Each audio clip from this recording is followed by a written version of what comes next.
Je lis du livre de 2 Rois, chapitre 2, au verset 12, ce qui suit. Élisée regardait et criait, mon père, char d'Israël et sa cavalerie. Et il ne le vit plus. Saisissant alors ses vêtements, il les déchira en 2 morceaux.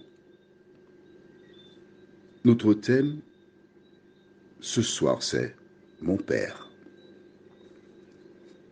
Prions. Notre Seigneur et notre Dieu, combien nous te sommes reconnaissants pour cette journée au cours de laquelle tu nous as fait tant de bien. Merci pour Jésus. Merci pour ta parole. Et tandis qu'Élisée vit Élie partir sur ce char de feu, il s'écria, mon Père, mon Père. Aide-nous à comprendre cette appellation, nous t'en prions. Au nom de Jésus et pour ta gloire éternelle. Amen. C'est pour la première fois dans la Bible que l'on découvre cette appellation mon Père, mon Père. Élie est le prophète de Dieu et Élisée était un prophète en stage. Élie était pour lui un père. Et c'est pourquoi il appelle mon Père, mon Père. Toutes les personnes âgées que je rencontre, avec qui je collabore, je les appelle soit maman ou papa. Pourquoi? Nous allons dans 1 Timothée chapitre 5. 1 Timothée chapitre 5. Le verset 1er. La Bible déclare, ne réprimande pas rudement le vieillard, mais exhorte-le comme un père. Exhorte les jeunes gens comme des frères. C'est la Bible qui dit comment agir à l'endroit des vieillards, comme un père. Voilà donc l'idée de l'Ancien Testament. Quand Jésus vint, les pharisiens ou encore les chefs spirituels avaient une attitude contraire à celle de Jésus. Alors nous prenons la Bible dans Matthieu chapitre 23 et nous lirons dans la Bible qu'est-ce que Jésus fit comme déclaration concernant les dirigeants spirituels. Je lis à partir du verset 1er. Alors Jésus, parlant à la foule et à ses disciples, dit, les scribes et les pharisiens sont assis dans la chaire de Moïse. Faites donc et observez tout ce qu'ils vous disent, mais n'agissez pas selon leurs œuvres, car ils disent et ne font pas. Ils lient des fardeaux pesants et les mettent sur les épaules des hommes, mais ils ne veulent pas les remuer du droit. Ils font toutes leurs actions pour être vus des hommes.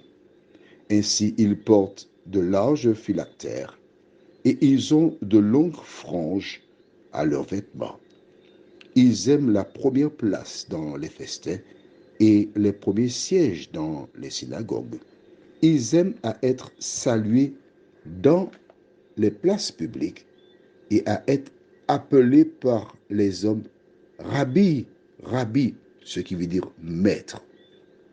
Mais vous, ne vous faites pas appeler Rabbi, car vous n'avez qu'un maître, qui est le Christ. Et vous êtes tous frères. Alors quand il dit tous frères, tu sais ce que ça veut dire, frère. On est les enfants de même père, d'une même mère, Adam et Ève. Mais par-dessus tout, nous sommes des enfants de Jésus.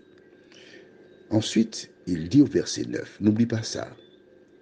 Et n'appelez personne sur la terre votre Père, car un seul est votre Père, celui qui est dans les cieux.